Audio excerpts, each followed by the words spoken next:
தஞ்சாவூர் மாவட்டம் கும்பகோணத்தில் உள்ள ஒரு டூரிஸ்ட் ஏஜென்சி மூலம் நேபாளத்துக்கு சுற்றுலா சென்ற 57 தமிழர்கள் வெள்ளத்தில் சிக்கியுள்ளனர். இந்நிலையில் ஒசூரைச் சேர்ந்த ரகு என்பவர் அங்கு நடந்தவற்றை கும்பகோணம் தாசில்தார் பூங்கொடியிடம் தொலைபேசி வாயிலாக விவரித்தார்.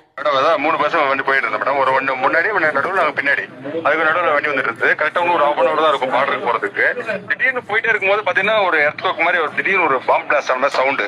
அப்படியே பாத்தீங்கன்னா மேகம் அப்படியே ஃபுல்லா முடிஞ்சு ஃபுல்லா டஸ்ட் ஒண்ணுமே தெரியல. பாத்தீங்கன்னா அப்படியே சவுண்ட் அப்படியே தண்ணி பிச்சுக்கிட்டு வந்தது. வந்த உடனே பார்த்தா என்ன பண்றதுன்னு தெரியல எங்களுக்கு.